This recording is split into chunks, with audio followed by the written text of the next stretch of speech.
Good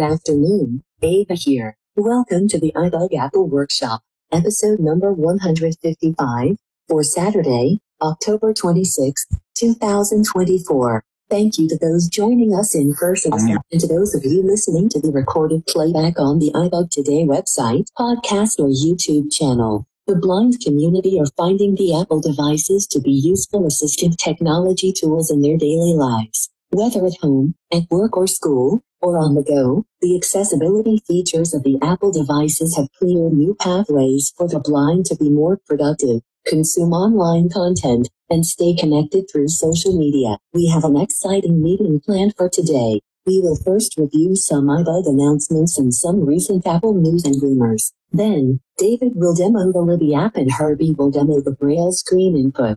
Finally, we will spend any remaining time to answer general questions you may have. I would now like to turn the meeting over to the iBug guy, Michael McCullough. Ready to go, Michael? Yes. We are all set for another exciting afternoon with iBug Apple Workshop. And I too just want to welcome everyone here today. Looking forward to another great session with all of you. Welcome, and especially all of you that have joined here in person and those listening on the recorded playback. All right. Well, always we like to get started with go around the room, have everybody introduce themselves. And as you introduce yourself, say your name, where you're zooming in from. And let's see, we've got a little icebreaker question. You may or may not know this past week, October 20th, was the 10th anniversary of Apple Pay. Using Apple Pay at various merchants. I can't remember where the first one was set up. I think it was a Starbucks, but I'm not real sure. But anyway, the icebreaker question is, do you use Apple Pay either on your Apple Watch or iPhone? So just say yes or no to that with as you introduce yourselves. And I'll get us kicked off. Michael in Texas, and yes, I use Apple Pay. Herbie in Houston, yes. No. Okay, welcome, Julie. Robert in Chandler, Arizona. Yes, I use Apple Pay all the time. All right, welcome, Robert. Raheel in upstate New York, Albany. Yes, I use Apple Pay, but don't know how to use it on the watch. Use it on the iPhone. All right, welcome. I'm Joe from Ontario, Canada, and I use it all the time. All right, welcome, Joe. This is Desi in Franklin, Tennessee, and I have not used Apple Pay, not because I don't want to, but just because being a total, I've never quite figured out where you're supposed to tap it. So anyway, that's my story, right. And I'm sticking to it. This is Sarah Morris from West Lebanon, New Hampshire, and yeah, I use Apple Pay a lot on my phone. All right, welcome. Thank you. Pete from Jacksonville, Florida, and I do not use Apple Pay. Welcome, Pete. Yep. This is Linda from Massachusetts, and I don't use Apple Pay. All right, Linda, welcome. Paul from Virginia, and I do not use Apple Pay. Welcome, Paul. Paul from Columbus, Ohio. I have it set up, haven't used it. All right, welcome. Ned from Texas, and do not use Apple Pay. Oh, wow. Looks like the do not use are in the lead now. All right, keep going. Jake from Michigan, and yes, I use Apple Pay. All right, welcome, Jake. Janelle in Houston, somewhat. Somewhat, okay. This is Roy in Fort Worth, and I don't. Welcome, Roy. Julie in Houston, and I do not use Apple Pay. All right, welcome.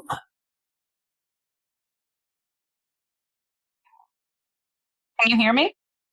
Who's that? Oh, this is Sarah in Vermont. Hey, Sarah in Vermont. Hi, and I absolutely use Apple Pay. Absolutely. Welcome. Elizabeth from Newfoundland, Canada, and I do not use Apple Pay. All right. Welcome. Yeah. Bridget, Dad use Apple Pay. All right. Welcome, Bridget.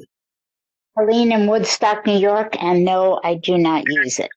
Okay. Welcome, Helene. Liz, Fort Worth, and no. All right. Welcome, Liz. This is Ted, Houston, and I don't know what the question was. Do you use Apple Pay? This past week was the 10th anniversary since Apple Pay came out. I think I've only used Apple Pay once with Sandia. That aside from that, I think I use everything else but. All right. Welcome. Anybody else? Nancy from Virginia. I do not use Apple Pay. All right. Welcome. Steve from Houston. Do not use Apple Pay. All right. Welcome, Steve. Thank you. No. Anybody else that hadn't had a chance to introduce themselves? Yes. I forgot to ask you a little while ago when All right. Somebody needs to mute. We hear some background noise talking in. All right. Hello. Sorry. Yeah, go ahead. I'm Anna from Hanover, or Pennsylvania, sorry. And I do use Apple Pay. All right. Welcome. Anybody else? Okay, well, we had quite a few people who didn't use Apple Pay. It sounds like we may have to have a little demo on using Apple Pay. I bet a lot of people have, on their phone anyway, accidentally turned on Apple Pay. Hitting that side button twice.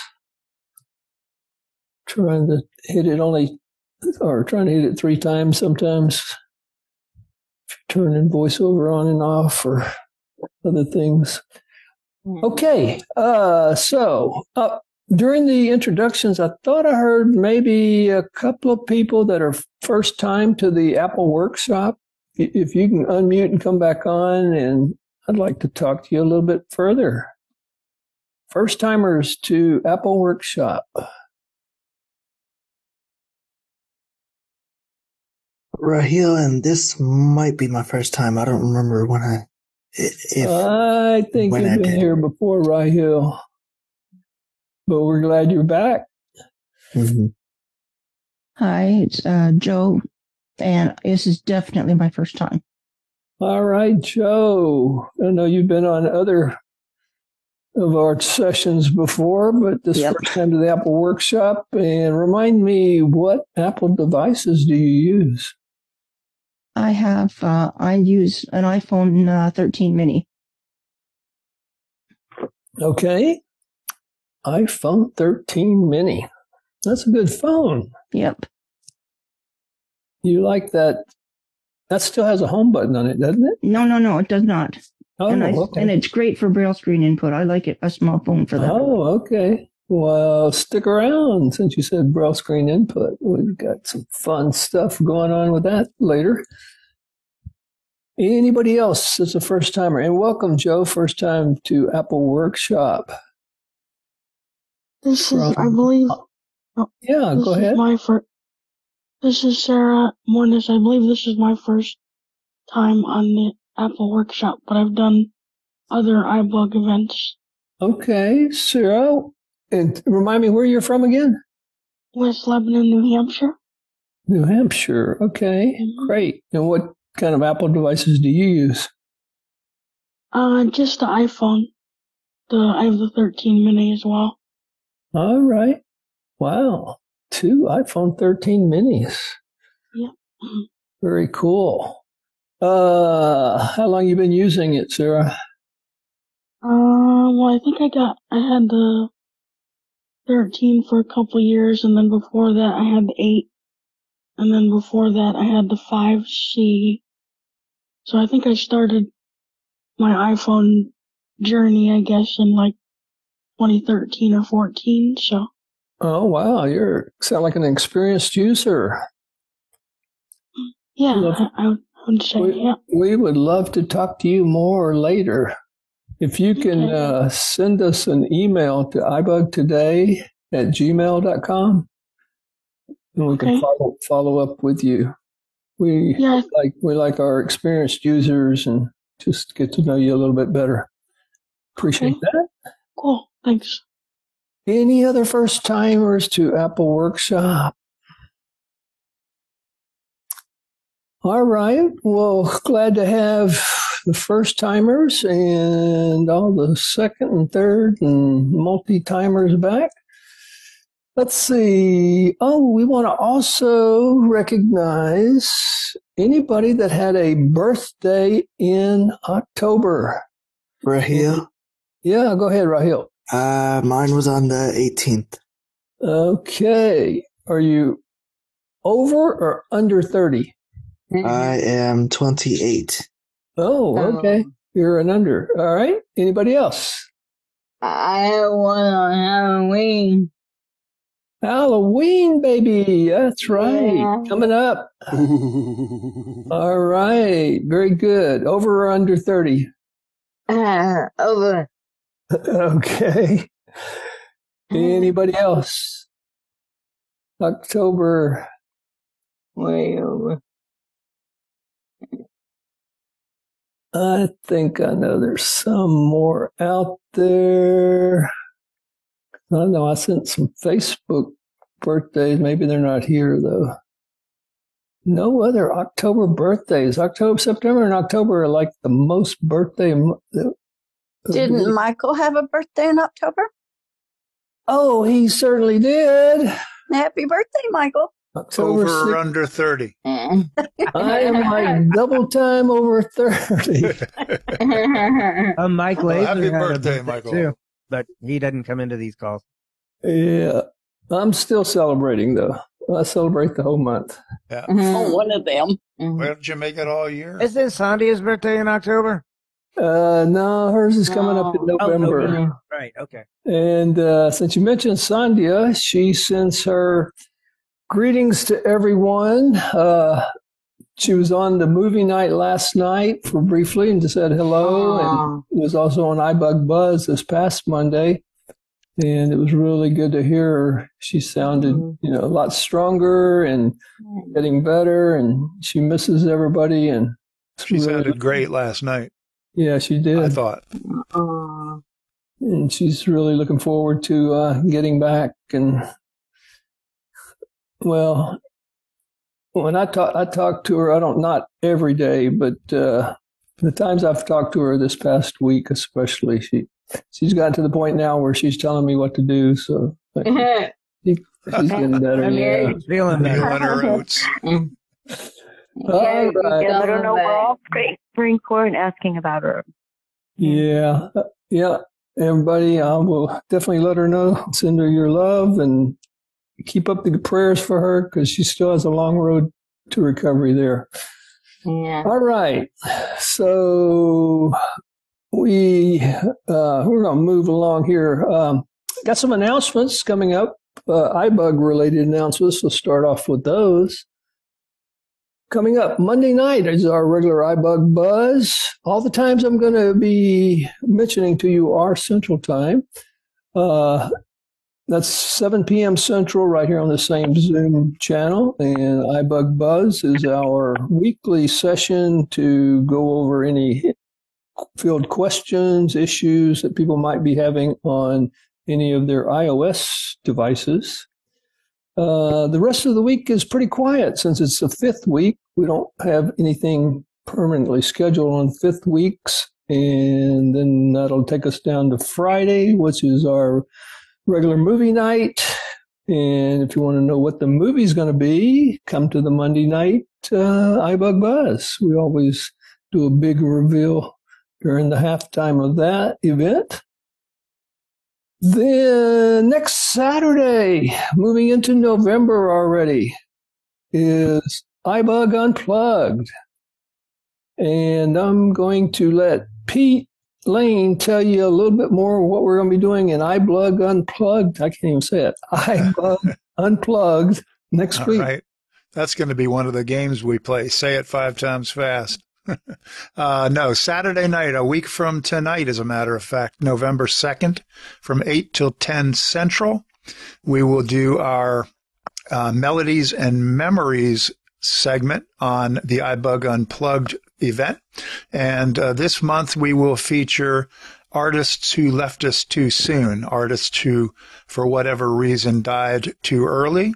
We will also be looking at Motown of the 60s and 70s, and we'll have a variety of games. Name that tune, name that introduction. We've got some very, very recognizable Motown music intros where you'll be asked to name the tune based solely on a very, very brief clip from the introduction to the song. And a lot of them are very, very recognizable. So we should have some fun doing that. And then we will feature a couple of those artists who left us too early. We'll do a little bit more in-depth focus on their lives and their careers. So look forward to seeing you there. That's a week from tonight from 8 till 10 Central. Raheel. Hang on, Raheel. Let's hold off questions till we get through the other announcements, and then we'll take some questions, okay? Let's see. Next, we got coming up the iBug Cafe, which will be on Sunday the 8th. And I'm just going to briefly run through all these other events in November. November 8th. That's Sunday the 10th, not the 8th. Friday's the 8th. Yeah, you're right. That 8 got carried over from October. I didn't get that update. Very good. Thank you. So Sunday the 10th is, I wonder if I messed up all of the rest of my dates. Anyway, Sunday the 10th, iBug Cafe. And I don't know if Shree's here, but I believe they're going to be covering the Amazon app in deep detail, a deep dive into the Amazon app, just in time for, guess what? All the Black Friday sales and what's it called? Monday sales and Cyber Monday. That's right. Actually, all those sales actually start even before Black Friday and, of course, run all the way up until Christmas. So, yeah, people will be wanting to use their Amazon app and learn all about that. Then we have the book club, our Avila book club. The book that's being read right now is called The Club. And that's a novel by Ellery Lloyd. And if you're interested, the DB number is 106-284. No, let me change that. 108-284. 108-284. The Club by Ellery Lloyd. And on Thursday, November 14th, will be the book club meeting starting at 7 p.m. Then Android Insight happens every third Wednesday of the month. This happens to be on November 20th at 7 p.m. That's our open Q&A session for Android-based products. And because Thanksgiving Saturday, fourth Saturday, is the Saturday right after Thanksgiving, and we know people will be traveling and things like that, we're going to move the Apple Workshop up 1 week. It'll actually be on the third Saturday, which is the 23rd of November. So we'd love for you to come back and join us again for Apple Workshop, November 23rd. Then the final session for November is going to be Mac and Talk on Tuesday, November 26th at 7 p.m. Central Time. So be back for that. Because Thanksgiving falls on the fourth Thursday, and that's our normal time for It's iBug's Life, we're actually having to cancel that. And it turns out, I guess, Christmas holiday is right around the fourth Thursday of the month also. I think it's the day after, actually. And so we're not going to be we have to cancel that one too. So we're going to split the difference. And It's iBug's Life is going to be probably on a Wednesday because most other Thursdays are taken up. So probably December 11th is what we're looking at. But you'll get notices of that coming up as we go along. And then just our regular Mac Buzz is on the first and third Tuesdays at 5 p.m.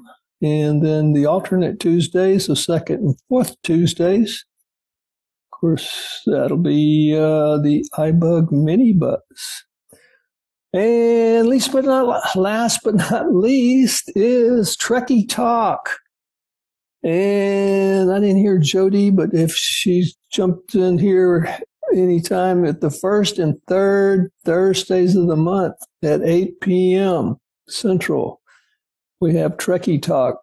And I know they are doing the Next Generation, and I don't know. Aren't they on Deep Space Nine? Deep Space Nine, yes. Okay, I believe they're still in season 2, but Jody's not here to correct me. So I think it was 8 and 9, episodes 8 and 9 last time. So okay, so probably 10 and 11 coming up the first Thursday. So you don't have to remember all these different dates. You can always go to our website, ibugtoday.org. There you'll find all the information about our upcoming events, schedule. You can get signed up on our newsletter and regular emails, notices of all the different things coming up. We also have a Facebook page and a Facebook group that you can join. Just if you're on Facebook, do a search for iBug Today and you can join those, or follow us on our iBug page, and that's a good place, the groups anyway, to get additional information about upcoming meetings and to ask questions in between all of our other sessions if something comes up. We have people monitoring that can answer those questions. If you're a brand new iPhone user, we have a program called the Jumpstart Mentoring Program. And there we'll match you up with one of our advanced users, and they will work with you one-on-one over a period of 12 weeks or so. And you will be up and going and learning how to use your iPhone and able to join in on all of our other sessions and even become a mentor yourself. We've had a number of people that have started in that Jumpstart Mentoring program as a mentee, and after they finished and had a little extra time working on other things, they became a mentor. So we always love to see that happen. Okay, I think that's all of my announcements for iBug-related things. And now we'll pause and have any questions. Raheel, I think you had a question on something. Yeah, so the artist, I know, Pete, you mentioned artists that left us too soon. Is that including Whitney Houston? Because she left in like 08 or 09, somewhere in 09 or something. She left us. Well, we'll touch on Whitney. We're going to focus on a couple of artists, and Whitney's not one of the ones we will focus on. We'll go a little bit more in depth on two of them that I wanted to focus on, but we'll touch on a little bit of Whitney's music. Oh, okay. Thank you. All right. Very good. Any other questions on any of the announcements, upcoming meetings for November? Okay, we're going to jump right into news and rumors from the Appleverse. And let's see, first up, well, I don't know if anybody was did anybody go to the iBug Cafe this past in October 8th, I think it was? No. That was the session where Shri and others covered or I think it was Pete, they covered in detail some of the main features in iOS 18 that came out here back in September. And This is Terry. Yeah, Terry. Yes, I was there, and there was a lot of stuff unpacked in that presentation. So if you haven't had a chance to listen to it, or even if you were there, you probably could go back and listen another 2 or 3 times and glean something that you didn't get the first time around, because there's a lot of good stuff there. All right, very good. Thanks. And I think one of the things that was talked about was the Messages app. And I think they mentioned something about there's been some issues, or not issues, but a little bit of controversy between people that use iPhones and Androids and the different significance of different types of messages. And so I think iOS 18 was going to try to resolve some of those. But here I found something kind of on the humorous side I'm going to play for you. Everybody please stay on mute. And this was a little thing on another way that Apple thought they could resolve the issue. Google is claiming that Apple's practice of using blue bubbles in their iMessage app to highlight other Apple users leads to peer pressure and bullying of Android users. While Apple says the Android users could easily solve the problem by not being so dumb and poor. Okay, a little bit of humor and Michael, just so you know, your screen share is not active. It's not. Uh-oh. No. Okay. Michael, this is Desi. I heard the clip completely fine, so I don't know. We're hearing it, but we're hearing it in the background. You can tell that it's not active. This is Jake. Yeah. I'm looking at it now. Okay, let me see if I can fix that. It was on earlier because I was. Oh, that's why you guys couldn't hear the music, maybe.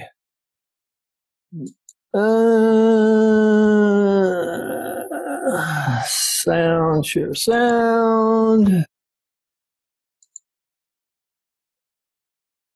All right, I think that may have gotten it. Well, hopefully, because you got it. We've got to do other things here that's playing sound. Okay. Yeah, we heard your share sound. Okay, good. All right, so let's, I'm just going to read through a few other Apple News rumors that have come up here this past month. Let's see. Well, of course, we talked about 18, but 18.1 is supposed to be released on Monday. And in fact, all of next week is they're calling it an exciting week of announcements, Apple announcements. The marketing chief, Greg Joswiak, he put out an Instagram and kind of teasing about what's coming up next week. And he said, be sure to mark your calendars for announcements next week. So that speculates a lot of Mac news to come out next week, probably a lot of new products. And our faithful rumor people, such as Bloomberg writer Mark Gurman, he speculates that new 14 and 16-inch MacBook Pros will be coming out with the new M4 chip, both the regular M4 and the M4 Pro chips. So anybody in the market for new MacBook Pros, you can look at getting those. The new iMac, also with the M4 chip, should be coming out. And also the accessories that usually come with an iMac. Not that we would use all of these, but the Magic Keyboard, the Magic Mouse, and the trackpad, Magic Trackpad, they are all going to be switched. The ports are going to be switched over to USB-C. So look forward to that. There's a Mac Mini that's supposed to be coming out, also with the M4 and M4 Pro chips. And this is supposed to be probably a little bit smaller, almost the size of an Apple TV. We'll have some ports on the front side, a couple of USB-C ports on the front side. Of course, with those chips, it's going to run much faster than any other Mac Mini that's come out before.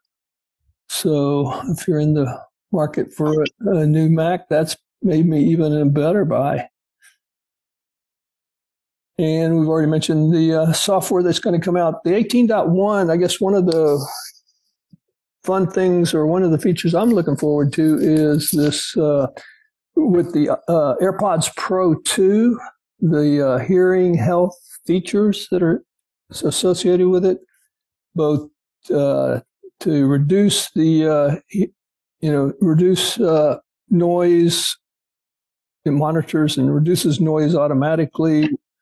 And also, for people with moderate hearing loss, they can do a hearing test and then turn the AirPods Pro 2 into little hearing aids to assist them in hearing a little bit better. And again, that's just for people with just real moderate hearing loss. If you've got significant hearing loss, you really need to go see a what are they called? Doctors that do your ears. This is Terry. Audiologist. Audiologist. Very good. I remembered it as soon as you said your name, Terry. And yeah, you should really see an audiologist and get professional type hearing aids. And so those will you'll be able to use those with the iPhone 15 Pros and all of the iPhone 16s. Because of course, your AirPods Pro 2 have to be Bluetooth paired with the iPhone to utilize those in that feature. Raheel. Hang on, Raheel. Let me finish all the announcements and we'll do them after the end, okay? Thank you. Then we have the iPad OS 18.1's coming out. Also, the TV OS 18.1, the Watch OS 11.1, and HomePod 18.1. And then for the Mac OS Sequoia 15.1 upgrade. All of these things are supposed to come out next week, so looking forward to those. Other news, rumors, with 18.1 coming out, of course, 18.2's already been out in beta testing for that. A couple of features that I thought might be interesting, although they're not, right now they're not saying they're available in the U.S. One of those is it'll let children actually report if they, anybody sends them nude pictures or videos. They can click a little button and it'll automatically send a report to Apple. Apple will investigate that. And if the case, if it turns out that it's necessary, they'll go ahead and report that to the authorities directly and shut down the user right then and there. And, and then of course the law will handle it appropriately. The other one was also, this one's going to be over right now in Europe only, in the EU. Users are going to be able to delete some of the standard Apple apps, such as Safari, the App Store, and Messages, and the Photos apps. So that's never been allowed before, but I guess the EU has enough pull, and that's going to become effective with 18.2. Another update, or not an update, but another rumor is there's a company called what's it called? Astro. Can't tell what it's saying here. AstroPad. Okay, AstroPad. So a company called AstroPad launched a device called Bookcase. And this is to turn an iPhone. This is really for sighted users, actually, that I've read this now. The iPhone, this is a little, kind of like a little plate, and you insert your phone into the center of it, and then it has little side panels that a person can hold, and I guess you're able to read. And it connects up with an app and lets you automatically pull up, clicks directly into whatever your favorite book apps are. So, but I don't know how useful that would be for a blind user.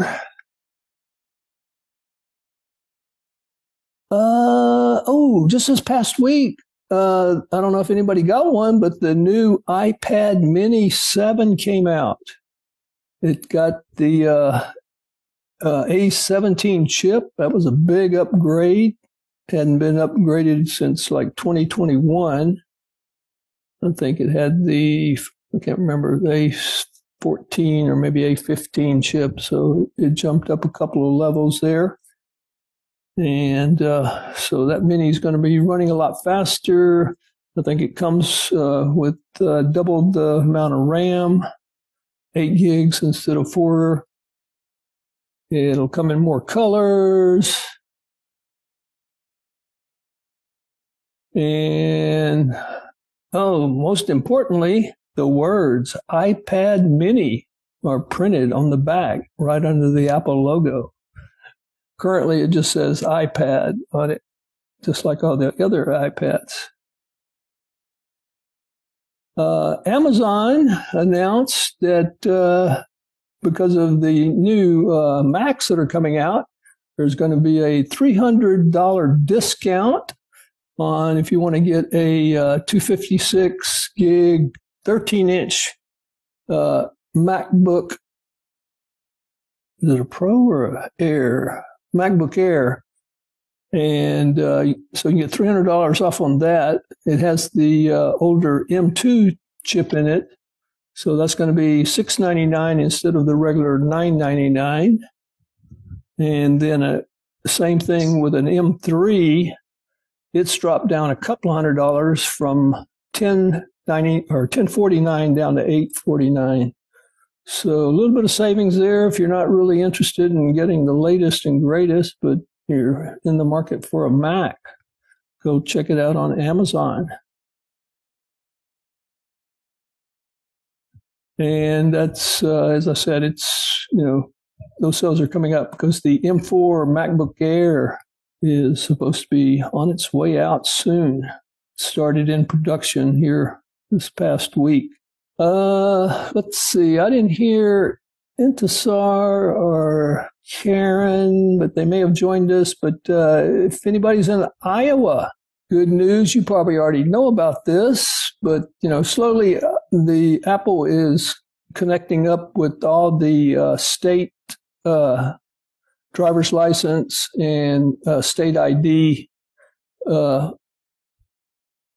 people in those organizations and getting them to allow the IDs to be put into the iPhone. And so you don't have to carry around a physical ID. And I can't remember how many states they have altogether now. Maybe somebody else out there knows. But Iowa's been added to the list. And so our Iowans can now dump their regular state IDs. Or if you're bad like I was in the beginning, I kept a driver's license for another 8 years after I was told not to drive anymore. Okay, let's see. Oh, we're SE lovers out there. The SE4 should be coming out early next year. March, April time frame. And it's going to be an upgrade, big upgrade. going to have a lot faster chip. I think it's going to be the dimensions of it are based on the iPhone 14. And it'll, in addition to, having that new chip, it's going to have the USB-C. It'll have Face ID to unlock, so no more home buttons. It'll come initially base with 8 gigs of RAM. And it didn't say how much storage space on it.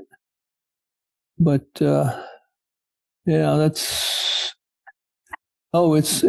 going to be the first time that the new Apple, the Apple developed 5G network chip, modem chip is going to be in an iPhone. So that sounds pretty cool.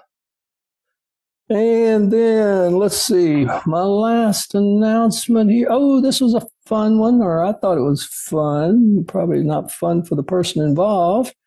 There was this Australian woman, 23-year-old, who was out taking some photos in the New South Wales Hunter Valley, they call it. And she dropped her iPhone. It slipped down in a little, in between some rocks and these 2 big boulders. So she decided she's going to try to reach down in there. And she slipped and slid down about 10 feet, got stuck in between the 2 boulders, upside down.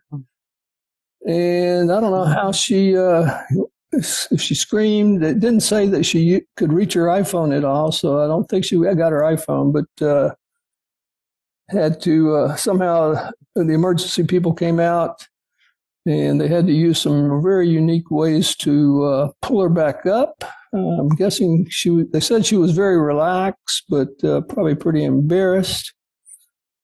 And they don't say if she actually recovered her iPhone. And actually, the report didn't say it was an iPhone, but later on, some people went and looked at all her social media and realized she had been posting with an iPhone. So they just assumed that it was her iPhone that went down. Mm-hmm. So who knows what the moral of that story is? You can make it up and tell me later. Okay, so now we'll take some questions. Raheel, you're first up. Is there any demos on how to do the hearing tests using VoiceOver if it's in beta mode? Because I know it's going to come out on Monday with the 18.1.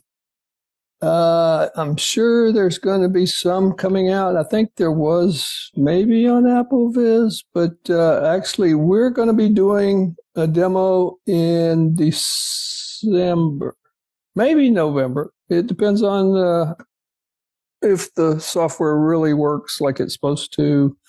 So it won't really give us a lot of time to check it out and test it. But we'll be checking it out. So hopefully either November or December. Okay, because I don't know how I would be able to do the test. I don't know if I hope it's accessible with VoiceOver, like double tapping and stuff. Yeah, we'll be checking all that out, and we'll be doing a demo here either November or December's meeting. So look forward to that. Great question. Anybody else? Question on any of the rumors, comments? Any rumors that you heard that I may have missed in October? October is always usually a fun month. Lots of additional hardware gets talked about and released in addition to the iPhones that come out in September. Okay, well, we're going to move right along. Ooh, we're right on time. Can't believe. Okay, we've got a quick little demo. David Cleveland.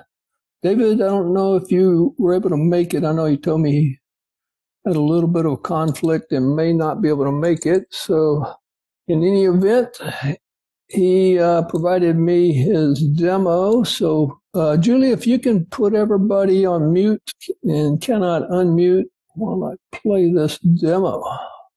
Okay, I think I'm unmuted now. So, and he'll explain it too, but just real briefly, he looked at he's a user of the Libby app. That's a library services app that allows you to get books and read them. Well, both audio, even some videos, I believe. And so he's going to talk about that, how to use it, how to get signed up for using it if you're not already signed up. So we'll just jump right into David's demo. The Book of Love has music in it. In fact, that's where music comes from. Hi, this is David from Houston. Today I'm going to be doing a demonstration of the Libby app. That's L as in library, I as in India, B as in boy, B as in boy, Y as in Yankee. This is the app that is from the Overdrive company. They used to have an app called Overdrive, but they have phased that one totally out, and now it's Libby. It's actually a pretty easy to use app, and what it is a way to access the audiobooks and also ebooks from your local public library. And the way Overdrive works is the library, of course, will subscribe to a certain catalog of Overdrive books, and some will have more than others. You know, they're not all the same catalogs of books. So what you can do, and what at least here in the Houston area, we have two options we can use, and I believe other areas of the country should also have this option, as well as in Canada. It is available in Canada. What you can do is search out your local libraries and see which ones you're eligible to get a library card for, and then you can use that card to access their Overdrive catalog. So, for example, here in Houston, we have the Houston Public Library and also the Harris County Public Library, as well as, you know, there's other smaller libraries sometimes that people may be eligible for as a third or fourth option. So I'm pretty sure other states are going to be similar to ours. So I would search that out, and that will basically give you a lot better chance of getting the books that you want faster. So you may be asking, well, why should I even use this service? I have Bard. Well, true, Bard is a great service, and you can basically get a lot of books very quickly. You know, you search it, you say, I want to download it, and it's right there, and you start reading. But sometimes Bard doesn't have the book that you want.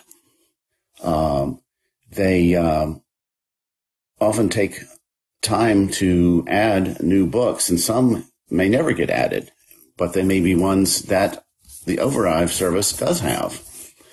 So that's where Libby comes in. Just a personal story. I was interested in this one book that came out in April. It's a bestseller. It's by a famous comedian, and it was not showing up on Bard. I kept checking, and I thought, well, maybe it'll be there in maybe a month or two. Never showed up. So I decided to check Libby, and it was on Libby. Now, there was a waiting list, and with my 2 library cards that I have access to, I was able to put a hold basically at both libraries, and eventually one came through, and it wasn't that long before I was starting to read the book. So let me go ahead and show you how to use the Libby app, and we'll go from there. So let me go ahead and open it up here. Pop Gmail. Open Libby app. Libby. Selected. Menu. Tab. Okay, so it starts you out in this menu tab.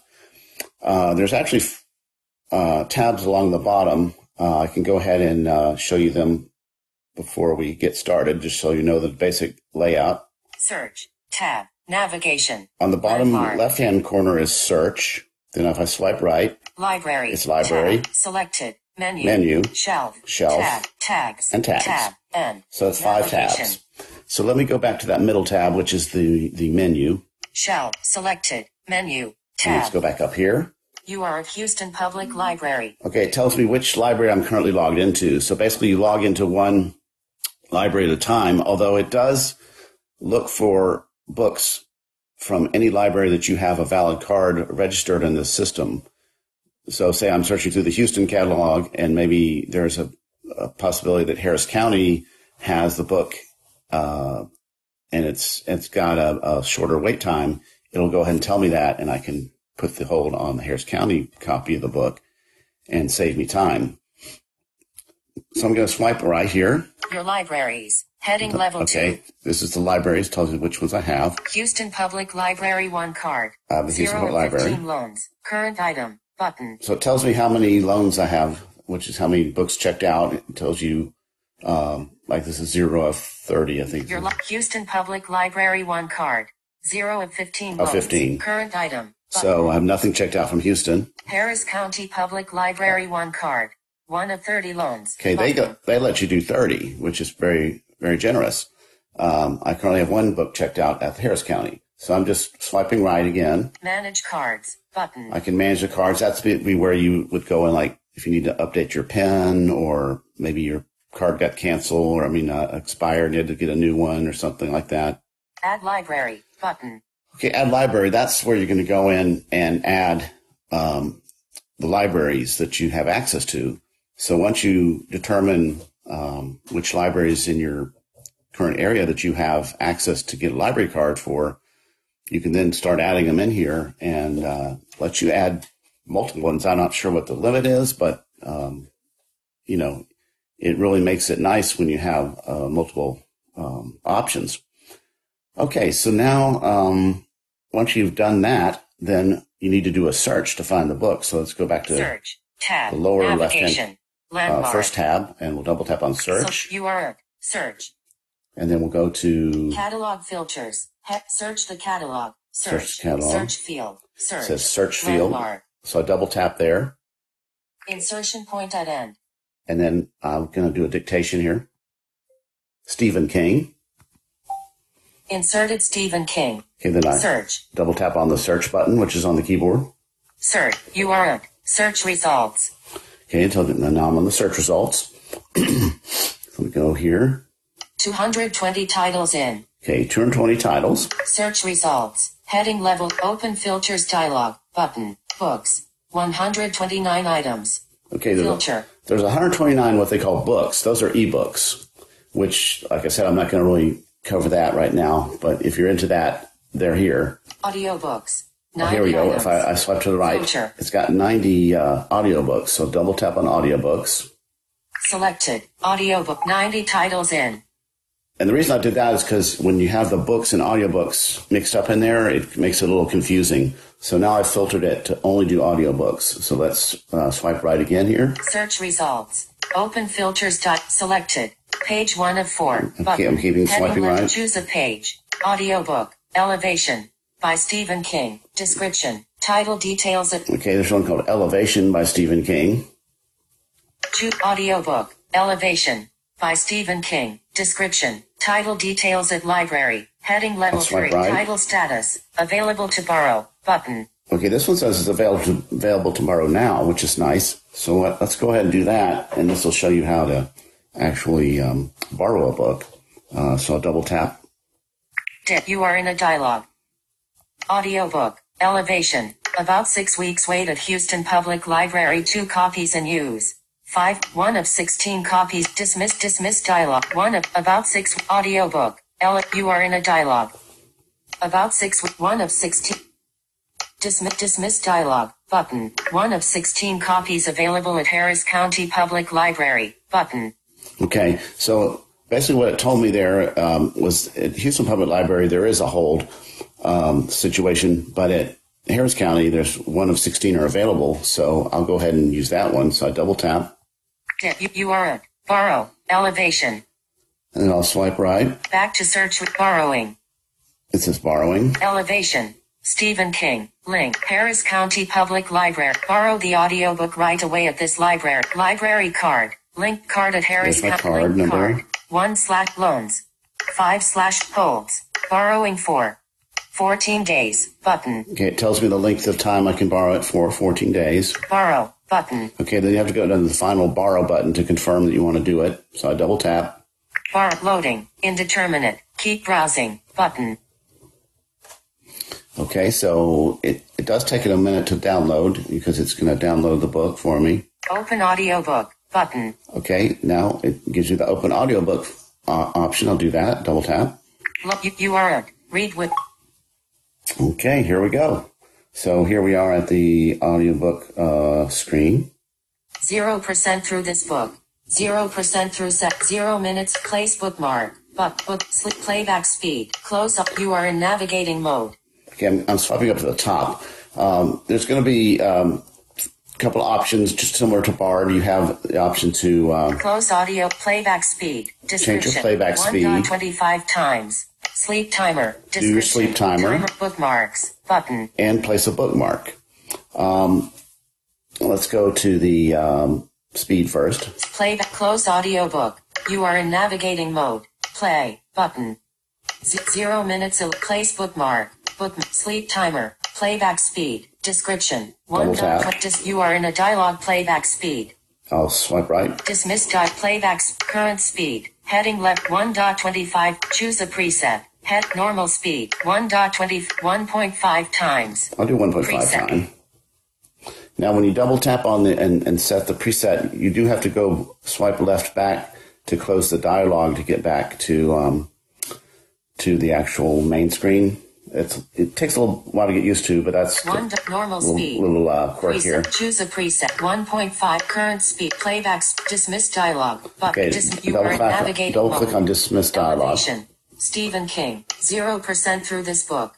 0% playback speed. Sleep timer. Sleep timer, same thing. I double tap. You are in a dialogue. Sleep timer. Dismiss. Sleep cost. Timer off. Choose a timer. preset. Off.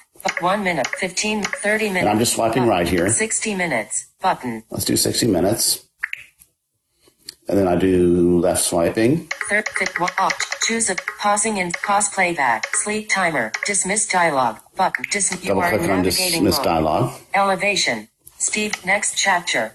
0% through this book. Let's do play. 3 hours for play. Rewind 15. Rewind play. Button.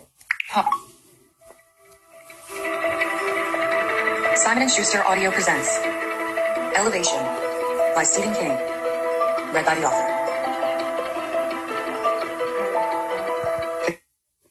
Okay, I did the 2-finger magic tap to stop it, which is very handy. It does have that feature. Advance 15 seconds. Okay, then you have some basic navigation, advance and rewind 15 seconds. Start of audiobook.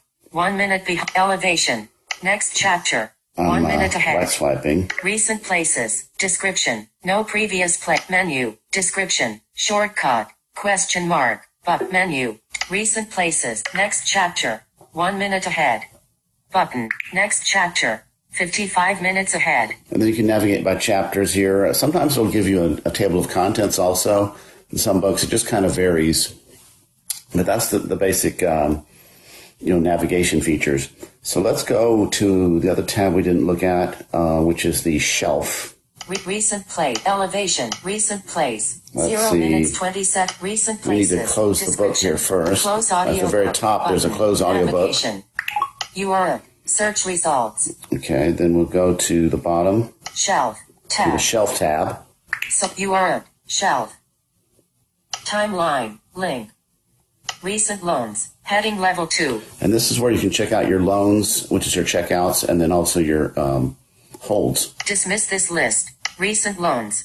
Dismiss this audiobook. Elevation. There by it is. Stephen King. That's the one I just checked out. Title details at live. Title status. Borrowed. Open audio. Manage loan. Button. Due in 14 days. Tells me my Link. due date. Borrowed today. Link. Tells On me- your loans shelf. Heading left. Audiobook. French for Dummies. No. By Zoe. Here's another one I checked out called French for Dummies. So I could switch to that one if I wanted to. let's go back up to the top here. Actions button. Navigation. So I'm at the top of the page again. Screen. Navigation. Actions. Shelf. Heading left. Loans 2. Link. It says I have 2 loans. Holds 5. Link. And then there's a link that says 5 holds. Let me double tap on holds. You are holds. And this gives me a list of all the ones Placed I'm waiting October for. 21st. Play sample. Button. Manage whole. Button. Let's see. We'll do Audiobook. Ford County. By Here's John one Grisham. Description. that's one I placed hold on Ford County, and then there's some other ones. Book. What this comedian said will shock you. Audiobook. Getting Things Done. Audiobook. The Truths We Hold. Heading not found. Okay, so those are some of the ones I'm waiting for. The whole process is pretty simple too. You instead of a borrow button, there'd be a hold, and it's already got your library card and pen saved in the system, so you don't have to re-enter that. So that's the kind of the nuts and bolts of the system.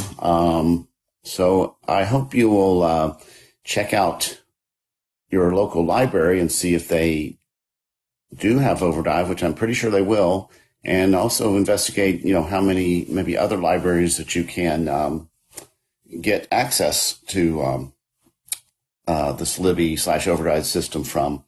I will say that for Texas residents, anyone with a Texas address can get a card with the Houston Public Library, and that's one, in addition to whatever your local library might have. So that would be at www.houstonlibrary.org. You could sign up for a card there, and that's for Texas residents. Now, we do offer cards to people outside of the state of Texas, but of course it'd be a fee. So I would probably recommend you look for your local libraries if you're not in Texas. But hopefully you're going to enjoy this app and find maybe some books that you couldn't find on the other services, whether it be Bard or whether it be Bookshare or the such. So thanks for listening, and we'll see you later. All right. Very good. Great little demo overview of the Libby app by David. And I don't see David. I don't think he was able to make it. So, Julie, if you can unmute everyone, want to see if anybody else has used the Libby app first. Check see if there's any other users of Libby app. You can just come off unmute and say your name. This is Pete. Yeah, Pete. I have not used Libby, but I did use the Overdrive app, which I think, as David said, was discontinued some time ago. I think it's been a couple of years. This seems a lot less cluttered and a lot easier to use than the Overdrive app. But I got a lot of good stuff on Overdrive through my local library, which obviously ties into the same database and catalog of books as the Libby app would do. So I really endorse it, and I'm going to go look for Libby and get back into it with my local library. All right, very good. Anybody else using the Libby app, or maybe used Overdrive in the past? I know I used Overdrive in the past, but that was a number of years ago also. Okay. Since David's not here, if you have some general questions, we might be able to figure them out. Otherwise, we'll have to save them and come on Monday night. David's usually there on Monday night at the Buzz, can help answer those.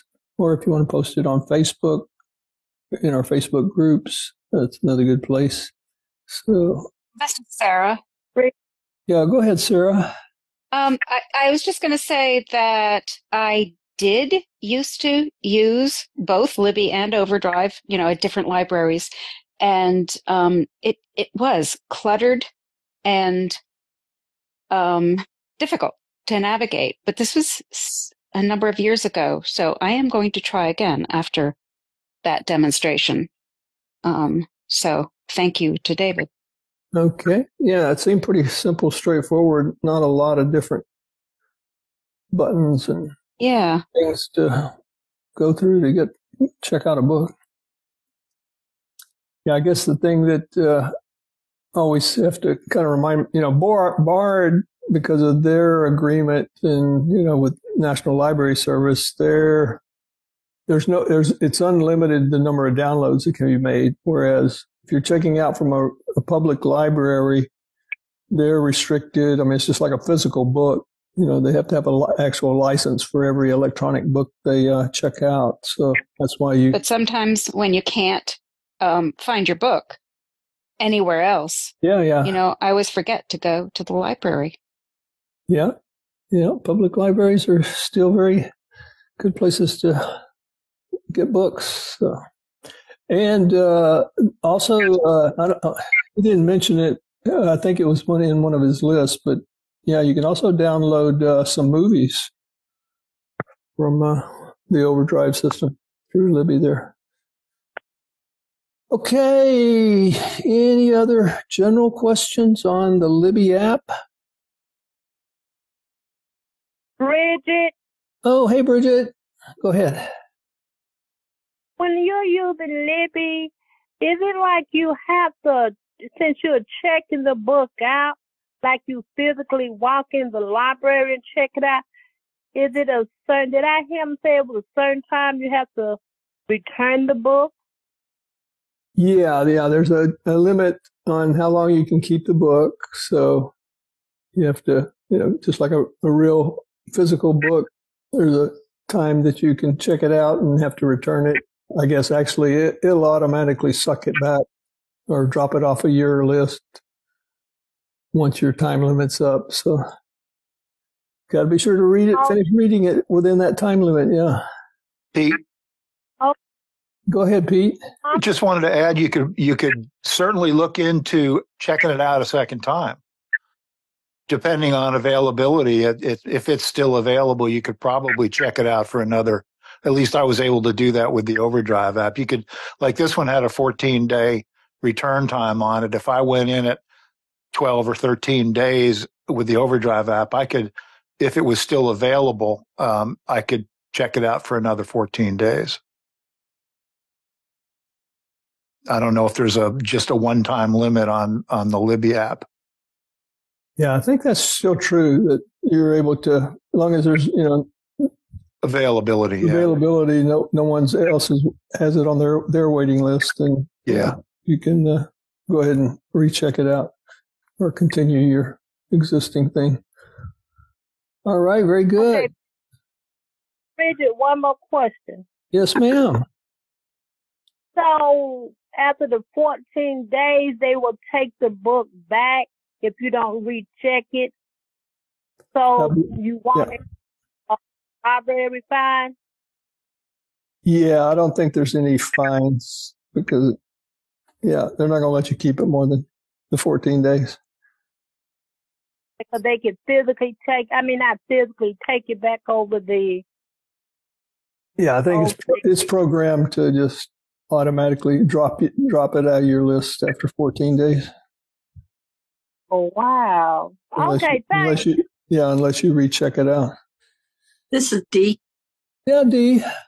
Yeah, a few years ago, I tried the Overdrive. I went to my library here looking for a certain book, and they didn't have it. And they told me that they would buy the book and put it on Overdrive, and I could download it from there. Well, they bought 2 of the books, and every time I went to get it, it was checked out. So evidently somebody else wanted to see it. But that was something I wanted to say.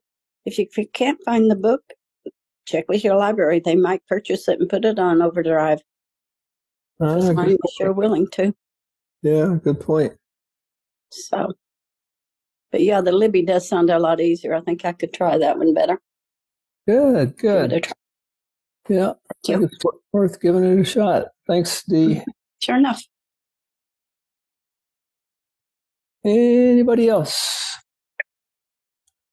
Okay, well, we're going to break right here. And if anybody new that has joined us since the beginning when we did the first round of introductions, if you'd like to go ahead, say your name, where you're zooming in from.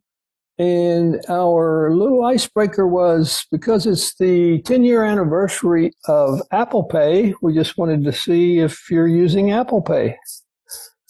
Terry from Arlington Heights. I have attempted to use Apple Pay and not successfully, and I'm not quite sure why, but it's probably user error. Okay. Yeah, sometimes finding the little RF sector is a tricky part. Debbie Chatfield from Chandler, Arizona. And yes, I use Apple Pay. All right. Welcome, Debbie. Thanks. Anybody else would like to introduce themselves? Name, where you're from, and whether or not you've used Apple Pay. Okay. This is John from BC, Canada. Hey, John. Welcome.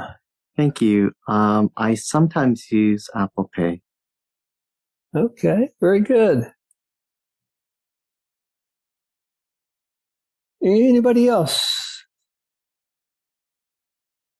Okay, I'll just share. I just heard Chris come off of mute. Yeah, go ahead, Chris. Sorry, Chris in Texas.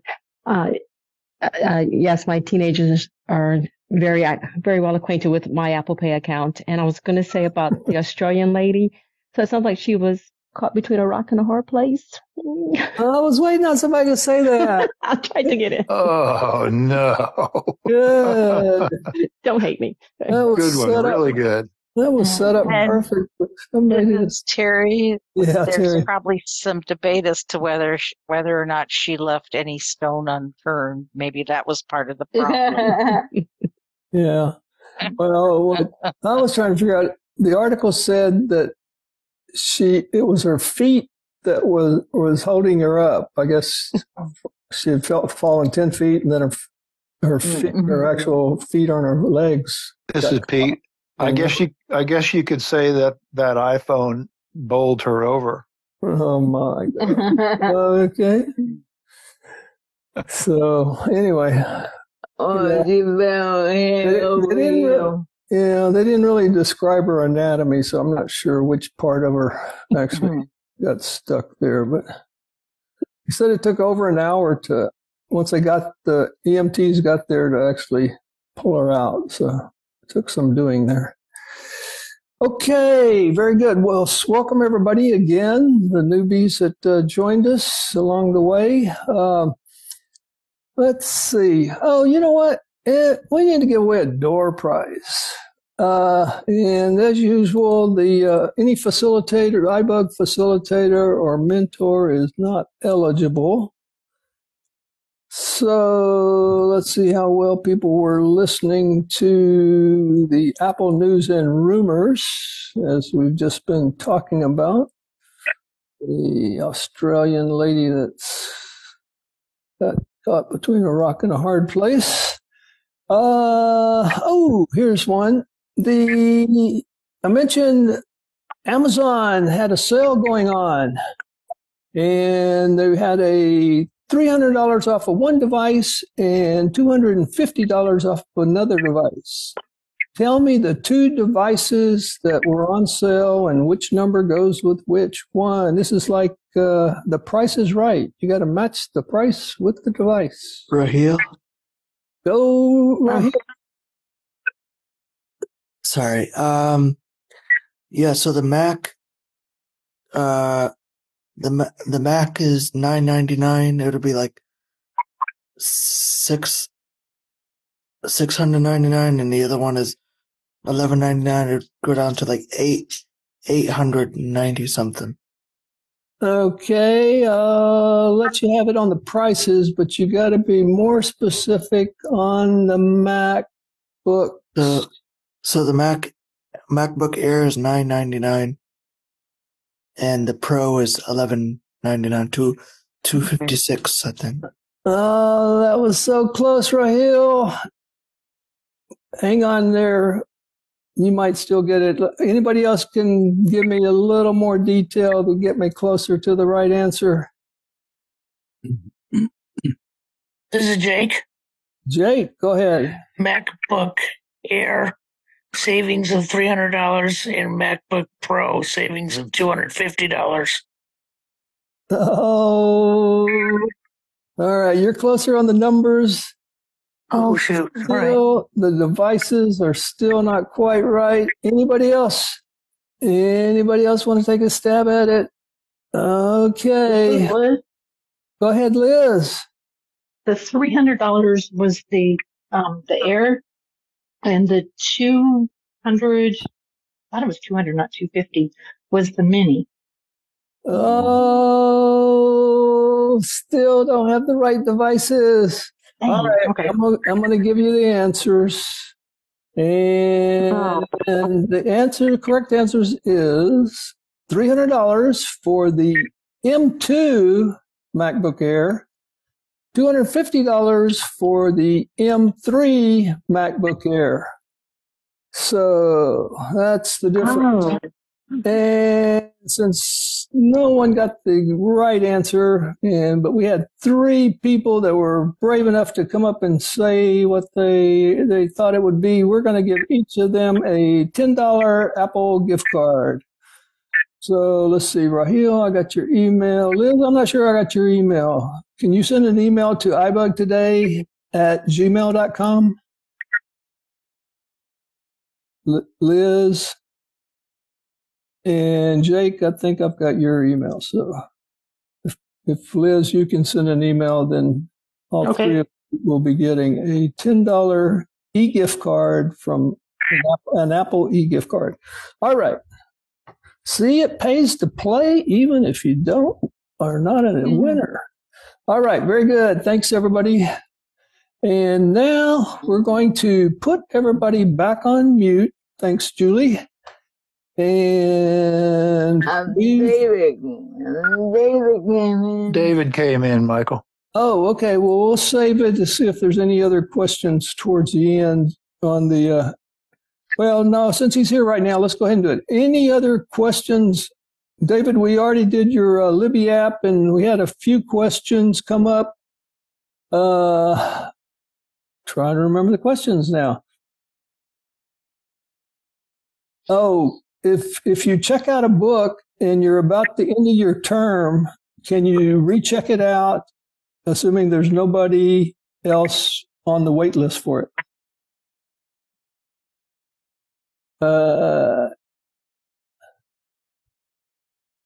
Yeah, I'm here. Okay.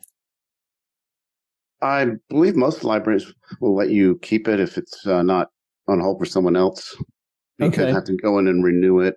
It kind of reminds you it's about to expire your checkout. I think I haven't really tested that, but it also depends on the library's policies. You know, okay. They kind of set their own policies for that overdrive book. Okay.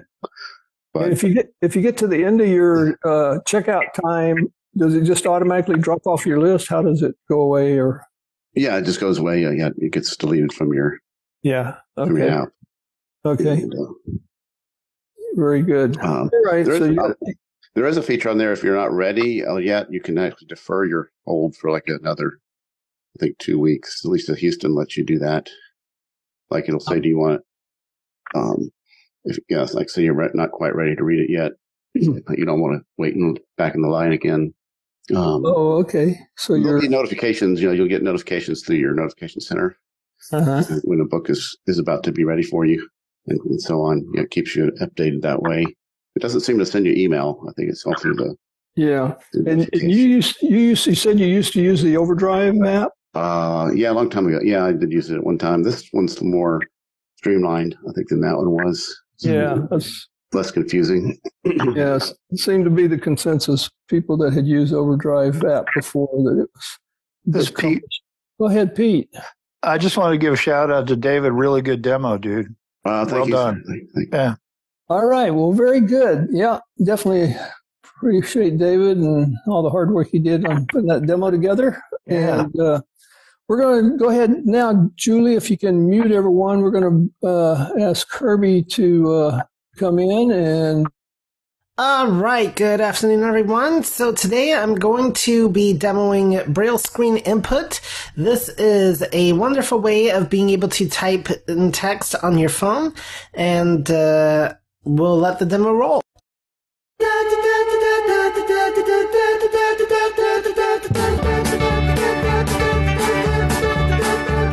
Let's just start by talking a little bit about what is Braille Screen Input and why would you want to use it on your iPhone.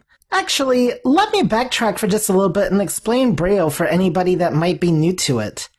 Braille is a form of 6 dots that we use to write the entire alphabet from A to Z, and many other alphabets too. In addition to the 26 letters, we also have what are called contractions, which are words written in short form to either save paper or save time while writing. There are, of course, many different typing methods, from your standard typing, touch typing, direct typing, swipe to type, dictation, Siri, and there's probably one or two others that I'm not thinking of at the moment, but that's okay.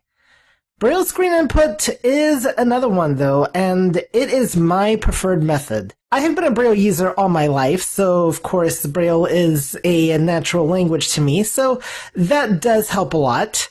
But it's a very easy way of inputting text into the phone, and for the most part you don't have to worry about some of the problems you have to with the dictation and whatnot. Some of the other typing methods work, by the way, just fine, but they can be a little bit slower. So I like to write in contracted Braille. And we've had Braille Screen Input on the iPhone since, I want to say, at least 2013. But with iOS 18, they have made some drastic changes to it. So even if you've tried Braille Screen Input in the past and you were like, oh, I don't know about this, maybe take a look at it again. So the first thing we need to do is make adjustments to our Braille Screen Input settings. And along the way, I'm going to show you some brand new gestures and much more. So what we need to do is go to Settings, then we're going to go to Accessibility, then VoiceOver. Air, white, Bluetooth, person, battery, general, accessibility, button. Accessibility, vision, VoiceOver, on, VoiceOver. Switch button, on. And now we're going to go to our Braille settings. VoiceOver speaks, tap 1, double, learn, what's, voice, speaking, adjust, speech, Braille, button. Match input and output. And then Braille Screen Input. Output, input, Braille Screen Input, button. Type in Braille, launch apps, and control your device using Braille Screen Input. Place one finger from each hand at the top and bottom edges of the screen, and double tap with both fingers at the same time to start Braille Screen Input. To exit Braille Screen Input, slide 2 fingers in opposite directions. So it used to be that Braille Screen Input was part of the rotor and you would put it there. But now we actually have gestures to enable and disable the Braille Screen Input. And I think of the option to start it as the CH sign in grade 2 Braille. Yes, you put one finger on the top left of your screen and another one on the bottom right. And you do a double tap, and it'll bring up the Braille Screen Input mode. But if your fingers are too close together, it's going to register as your 2-finger magic tap. So just be aware of that. And then to disable Braille Screen Input, you slide your 2 fingers in. So you start with them spread apart, and you kind of just slide them both in opposite directions till they almost meet each other, and that will disable Braille Screen Input. Learn more. Link. There's a Learn More link. Use activation gestures. Switch button, on. If you would rather have it in your rotor the old-fashioned way, then you can turn off these gestures just by double-tapping this button. Without using the gestures, you can still start Braille Screen Input using the rotor. When using the rotor to exit Braille Screen Input, move both fingers. Start automatically when editing text. Switch button, on. This is an interesting feature, and I right now use it. I've thought about disabling it. What this does is it automatically turns on Braille Screen Input mode when you go into a text field, so you can immediately start writing. This is extremely useful in situations like, say, if you're getting text messages and you've either read the text message on your lock screen or your AirPods have, you can open the message and immediately start responding to the person. But it can also be frustrating. For instance, when you go into a password field, like when you're going to unlock your phone for the first time, and you prefer to write out your password in normal typing. So it can be a very interesting feature to have enabled. When a text control is activated, Braille screen input will start automatically in Braille entry mode. Keep active until dismissed. Switch button, off. This one is an interesting one. After you launch an app or choose an item, Braille screen input will stay active in command mode. Swipe left or right with 3 fingers to exit command mode. Command mode is a new thing that has been introduced to Braille screen input where you can kind of operate your phone like using a Braille display. I will tell you truthfully, I have not played with this. Reverse dot positions. Switch button, on. I like to have my dot positions reversed because I orientate the phone from right to left, but you can have them in either way. By default, the reverse dot positions are off. In 6 dot Braille, the positions of dots 1 and 3 and dots 4 and 6 will be swapped. Visual text feedback. Switch button, off. Visual text feedback. Let's let VoiceOver explain that. Each time a chord is entered, the text translation of the Braille will be visually shown on the screen. Again, this is for command mode, and I really have not made use of that. Typing feedback. Heading. Typing feedback. Sound. Switch button, off. You can now have it make sounds when you're using Braille screen input. I personally found these annoying, so I have mine disabled. And I think they are disabled by default, but I'm not completely sure. Haptic. Switch button, off. And you can also have haptic feedback. Mode announcements. Heading. Speak and play sounds. Selected. Speak. Play sounds. So, do you want it to indicate the different mode that you're in with sounds, like when you enter and exit Braille screen input, or do both? I have mine just on speaking. Choose a Braille table. Heading. English. Unified. Uncontracted. System. Okay, so Braille tables. This is going to determine the Braille language that your Braille screen input uses. Uncontracted, so if you are just a grade 1 Braille user, that's what we referred to it back in the old days. It was grade 1 and grade 2 Braille. Now it's uncontracted and contracted. Selected. English. Unified. Contracted. System. And mine is in the UEB form. Selected. English. Unified. Contracted. System. Selected. English. And that's it for the Braille screen input settings. Now, the only other thing I'm going to mention real quickly is if you need additional Braille tables, we just go back one screen to the Braille tables button, which is found in the main Braille settings. Ignore chord duration, Braille alert, text formatting, word wrap, turn page, show on, status set, auto, Braille tables, 3, button. Braille tables 3, so I double tap that. English, unified, Braille tables added here will appear in the Braille table rotor in VoiceOver. Add Braille table, button, English, 8 dot, system. Act English, unified, contracted, English, unified, uncontract, edit, button, English, add Braille table. And then I just go to the add Braille table. Cancel, button, add Braille, search, English, button, Afrikaans, Akkadian, Albanian, Amharic, Ancient Greek, Arabic, Armenian, button. So as you can hear, there are a lot of different languages you can add for Braille tables. Anybody want to use Ancient Greek? Akkadian, Afrikaans, English, button, system, heading. English, 8 dot, English, UK, contracted. English, UK, uncontracted. English, US, contracted. English, US, uncontracted. English, unified, contracted. Dim, English, unified, English, unified, contracted. English, unified, uncontracted. RTFC, heading. English, unified, contracted. English, LibLouis, English, Canada, 8 dot, English, North American Braille Computer Code. English, UK, contracted. English, UK, 8 dot. English, UK, uncontracted. English, US, contracted. English, US, 8 dot. English, US, uncontracted. English, unified, contracted. English, unified, uncontracted. I think the US Braille table might be how you would do the EBAE Braille from the old days, but I'm not completely sure on that one.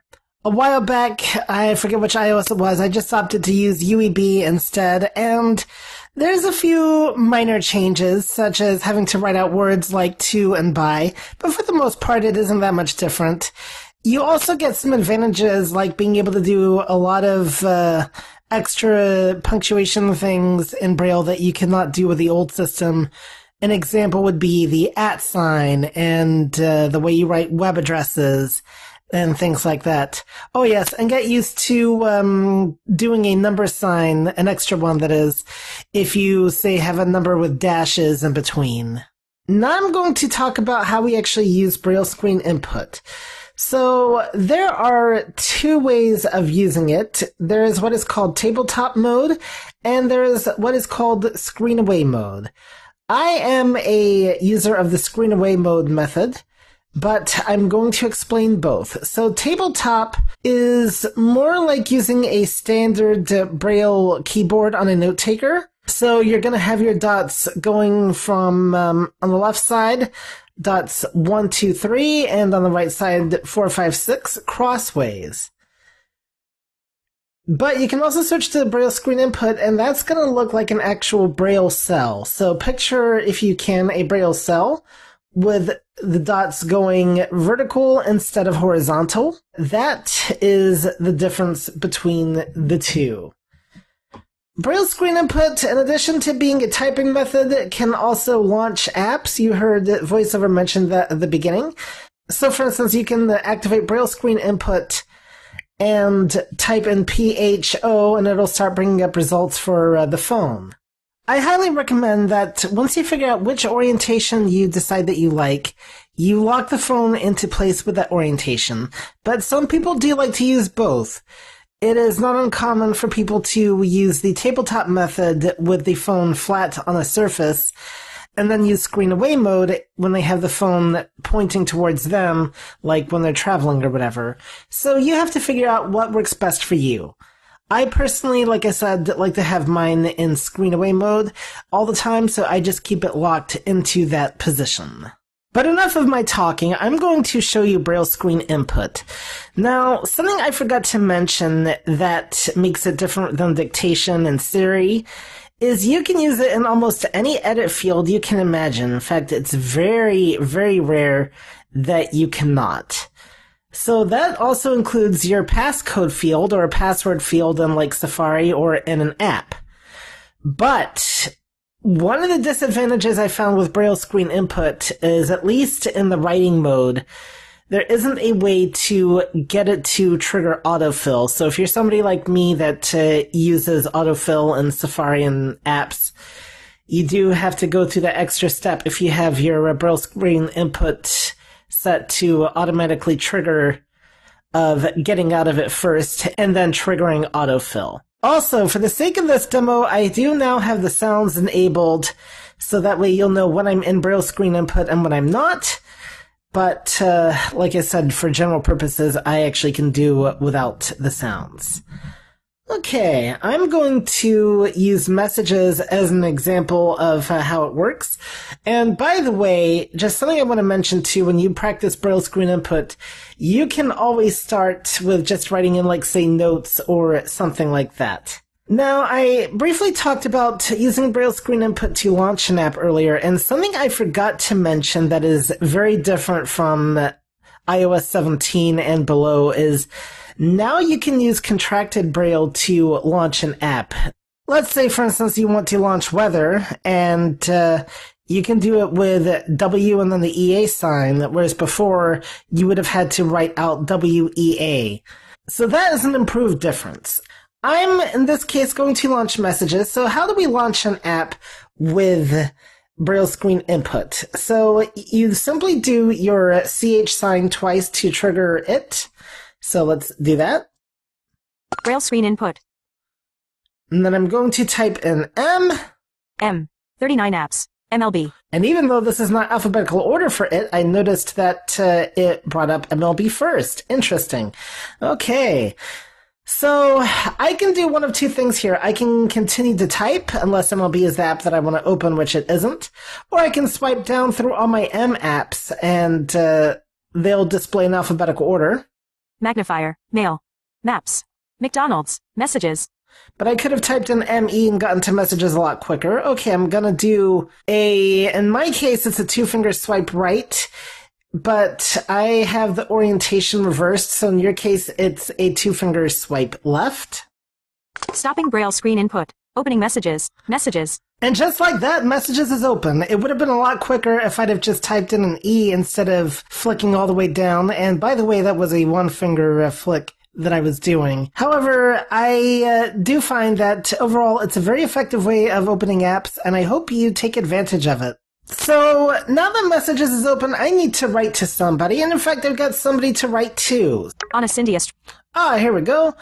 I need to respond to a message that I just read from her a little bit ago. So I'm going to open the message. Messages. On a Cindy Estrada.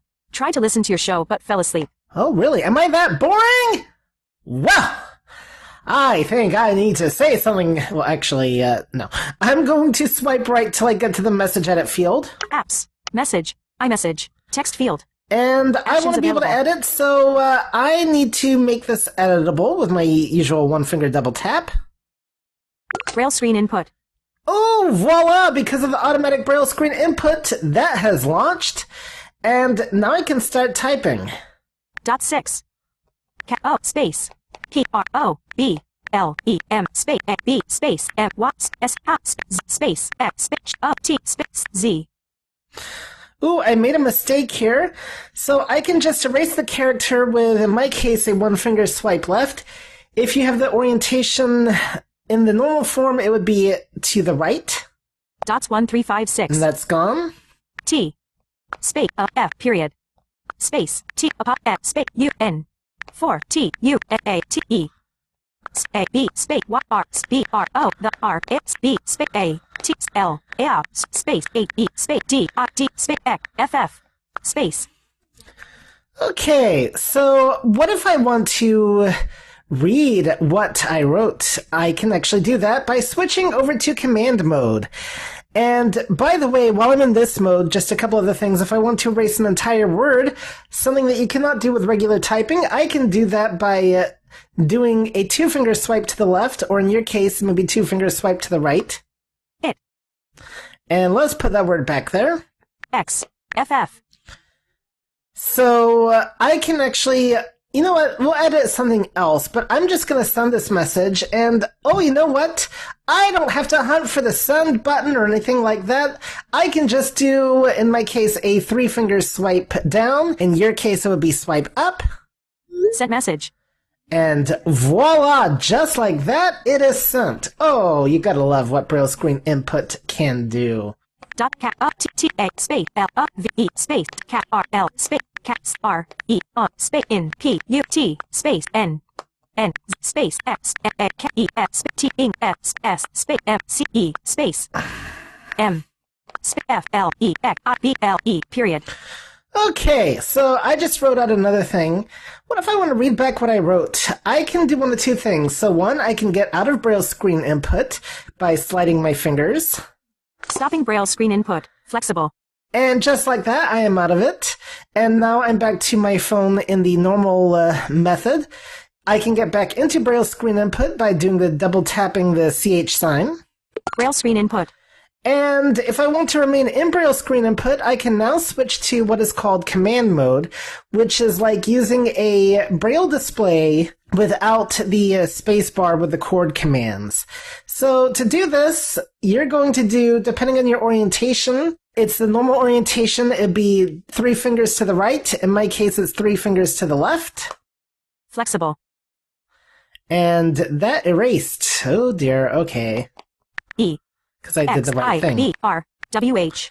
Flexible B P B P F E X I B L E period. Okay, now let's try this again. Command mode. Oh, hey, how do you like that? You get that Braille or Bell sound. Okay, so I can do several things here. I can read between characters, words, or lines. Words. And now I can do that by swiping down or swiping up just with 1 finger. And then let's use 1 finger to go to the left. Flexible period. More. Mick. So. Things. Things. So. Mick. More. More. Oh, I did mess up here. So let's go to characters. Characters. Space. E. And I can select that E with dots 2-5, and then I can hit the letter D for delete. I can also do things like copy with C, paste with the letter V.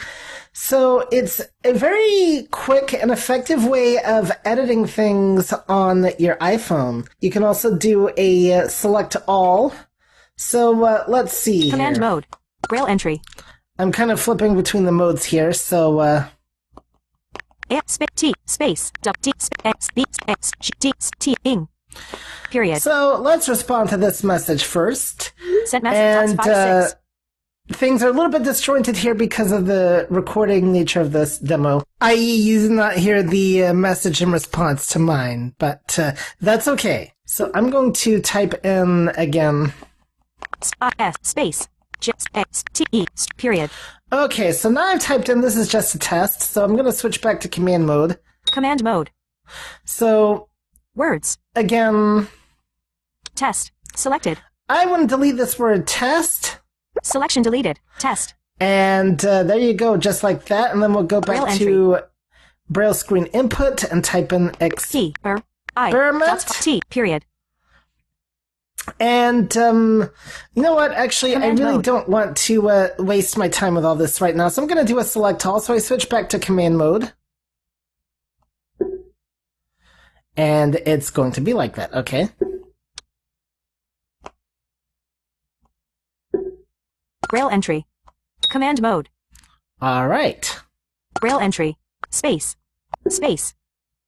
Space. Space. Space. Space. Space.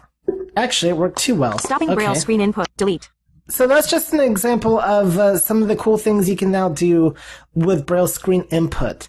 And by the way, if you want to lock or unlock your orientation, then I can do in your case, it would be a 3-finger swipe down. Orientation unlocked. Tabletop mode. Orientation is now unlocked, and right now it's in tabletop mode. If I turn the phone on its side. Screen away mode. And it's now to screen away mode. This is the way I want it to be in, so I'm going to relock my orientation. Orientation locked. And there you go. I realize the part with the command mode is probably a little bit confusing, and I can also include a cheat sheet of all the different commands you can try there. But maybe that's something we can dive into on a future iBug Cafe or workshop or whatever. Another advantage with Braille screen input is no delay when using Bluetooth compared to other typing methods. That was one of the things that really attracted me to BSI in the first place, is that lack of a delay. And so I find that it really just makes typing a whole lot easier. BSI is available on the iPhones as well as the iPad. And of course, with the iPad, you do have larger real estate to work with as well. And some people find that to be an added bonus.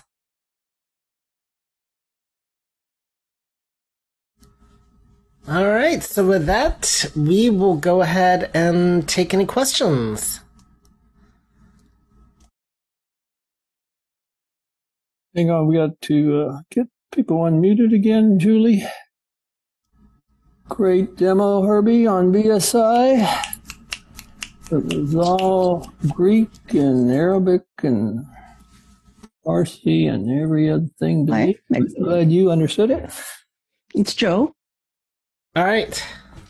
Now, I wasn't clear about how you were editing, and deleting. So the editing is what is called command mode, and I did not do an in-depth thing on that because this isn't the cafe. Right. But the idea is you can use a lot of key commands to perform various functions. So I did, for instance, a 2, 3, 5, 6 for a select all, and I would swipe up to go between characters and words, and then use a 1-finger swipe left to read what I wanted, and then I think it was a dot for a 2-finger swipe left to select the word. And then I could also hit like the letter D. I will post to the Facebook group a cheat sheet of commands that you can use while in command mode. Thanks. Raheel? This is Desi. Desi, then Raheel. Okay, so if I want to play around with Braille screen input, which I do, is there also a place in the accessibility settings or somewhere where we can find a list of commands? Like I've not found any. I don't. How did you figure out what they are? I mean, I figured out the commands because I had asked, and somebody actually gave me a website that has a lot of Braille display commands. Mm-hmm. And because it's basically like using a Braille display, I guess, but without the space key. So that's the only difference. Right, okay. So. Well, and my other thing was, I think I probably want to start out with tabletop mode. I might go to screen away ultimately, but what did you do again to lock your orientation to the mode that you wanted? So if you're using the default settings, if you've not reversed your dots, it would be a 3-finger swipe down. Okay. And you just do that once, and it'll be locked. Also, I should mention that Apple probably does have key commands listed in like their extensive help documentation, but because they do have like different tutorials and whatnot, and stuff. But I've not fully looked through all that because that's just a lot. This is Chanel with a quick comment on Desi's question. All right, Chanel. Yeah, so when you actually go into the settings for Braille screen input and there's that learn more link, they actually break down a lot of, maybe not everything for command mode, but they describe, how you can put it in Braille screen input. They tell you how you can edit text even without command mode. You still can. And I think they go over a few basic, they do try to describe right, command I remember mode. that. But just thanks. go to the learn more, and that's what helped me with the changes in iOS 18. Oh, excellent. That's really good. Well, okay, so, there was one other thing. Well, maybe I'll think of it, and then I can come back and ask you. All right, sounds good. All right, Raheel. Because I had some limited movement in my left fingers and stuff due to having CP, but anyway, how would I go about, because I have it locked in screen away mode, and how do I, I don't want to keep calibrating because the dots 4 is positioned a certain way, and then, I like my setting the way it is now. But how would I go about typing without typing the dots 2, 3 a bunch of times, or when I'm doing the dots 1 through 4, for M or N or. Well, in your case, that, I guess you'd really have to think about, A1, you could try, switching to screen away mode and see if that works better for you. 2, I don't, with the CP, are you able to handle Braille screen input? Because, there's some things you can't get away with. But I think if you're writing dots 2, 3 a lot, maybe, even in an uncontracted Braille, you're still going to encounter them starting with, P and going through T. So at least that would eliminate a lot of your, just, you probably don't have to write those letters a lot, but otherwise, I don't know how you could get away without writing dots 2 and 3. Yeah, because, the thing with me is that, I do have some dexterity, but not a lot, in my left, because I have a left-sided, weakness. But, when I do screen away mode, I usually keep the phone on my lap and I type. That's how I do it. Because I can't really keep it against my stomach. Right. Well, that's where you lock the orientation, so that way, it doesn't move. This is Terry. All right, Terry. I haven't tried this with the iOS 18, but one-handed mode might work, but I don't know. I don't know if anybody has tried that, because I think I know with with Braille displays, you have the space bar that helps you in there. Right. But I just wonder if one-handed mode, if there is such a thing here with the BSI. With Braille screen. Oh, I've never seen an option for that. Let's turn to our resident expert, Chanel. I'm drafting you. Have you ever come across a way of doing one-handed mode in Braille screen input? I don't. No, doesn't mean that it isn't out there, but I don't know. I'm sorry. It's not thing I've looked into, so I don't know, but I have not seen anything. Another solution you could try, is that, somebody remind me, what's that third-party Braille app? Embraille. Because that has a different look and feel to it, and it may have some features that Braille screen input does not have. And I believe it's still a thing. Somebody correct me if I'm wrong. But it's MBRAILLE, and it's a free app, and you can now use it as a third-party keyboard. So, like I said, it has I personally did not like it, but for your condition, you might find that it might give you some options that you just don't get with BSI, so that would be another possibility. Okay, and then to read what you've written, you go into command mode and read, or do you have to get out? Well, Chanel, do you want to mention real quick how you could read without going into command mode? Since you brought it up. Yeah, I think you actually have to keep a finger on the screen while moving another finger. Because I have done command mode. I tried the other one.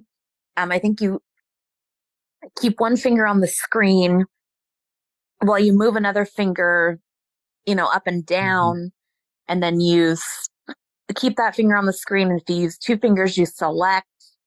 Honestly, command mode is a bit easier. But I know that gives you some information if you go into the Learn More link. Right. And one thing I have not mastered with command mode yet, Lisa, because I could be doing something wrong, and this is a big change with Braille screen input that I not realized, is the way spell check works. It used to be when you were doing spell check while in BSI, you could use the rotor to get to the spell check, swipe down to the corrected word, double tap.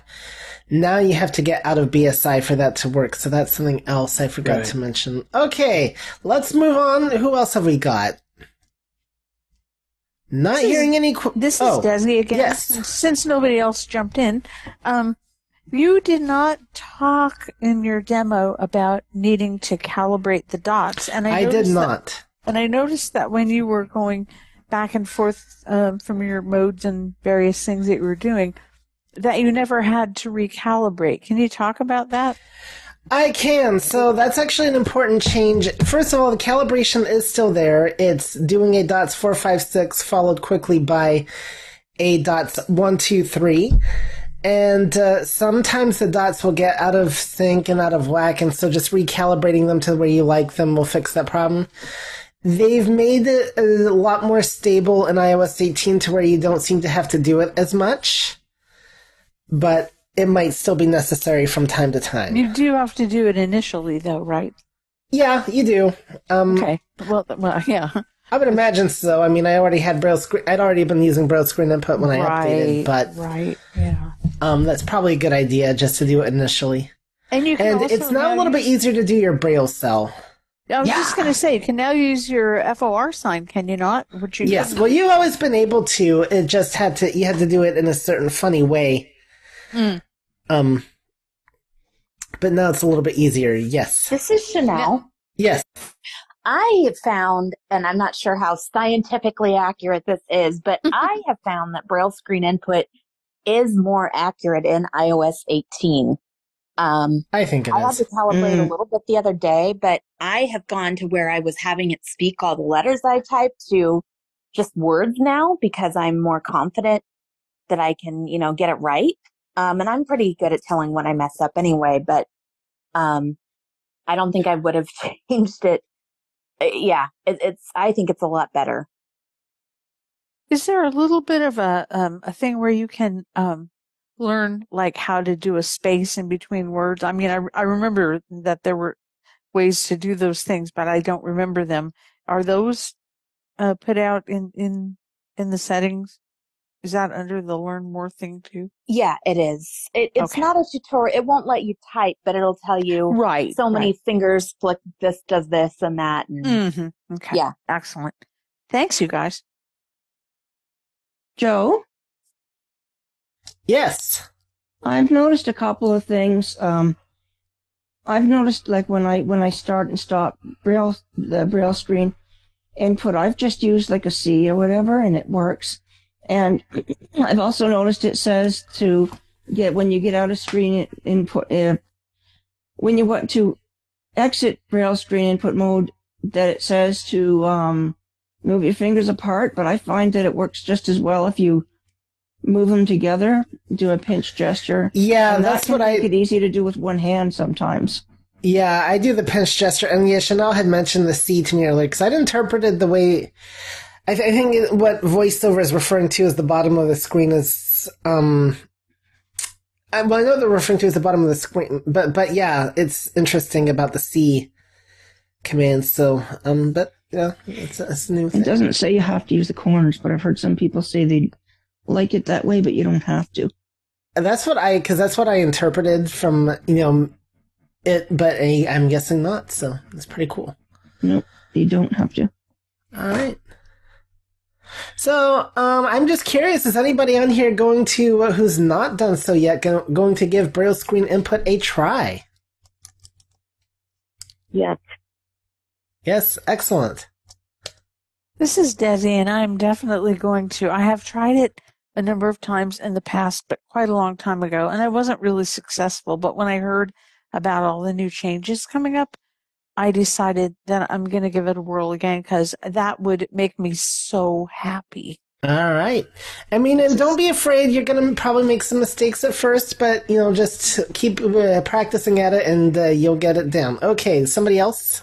This is Terry. I've used Braille screen input, and I've just converted my primary phone to iOS 18 yesterday, so I will be using it there. And I know a couple of other really good Braille users who use it a lot, and so it is a really good thing now. They've done some wonderful updates to it, and so it's definitely something worthwhile going back to, because they've really fixed a lot of the problems that were problems prior to iOS 18. Definitely. Well, the last thing I'm going to say is now they need to find a way to introduce it to where you can use Braille screen input on the trackpad on the Mac, but that's a whole other animal. So with that, we'll turn things back over to Michael. All right. Thank you, Herbie. Great demo. Great questions, everybody. We are almost out of time here, but just want to thank everybody for joining us here at iBug Apple Workshop. And just quick note, again, Monday night, iBug Buzz at 7 p.m. Friday night, the iBug movie at 7:15 p.m. for the pre-movie social, 8 p.m. for the movie. And then next Saturday night, iBug Unplugged, where we have Melodies and Memories, artists that left us too soon. So join us for those in the coming week, and enjoy the rest of your weekend, and we will be signing off. Thanks, everybody.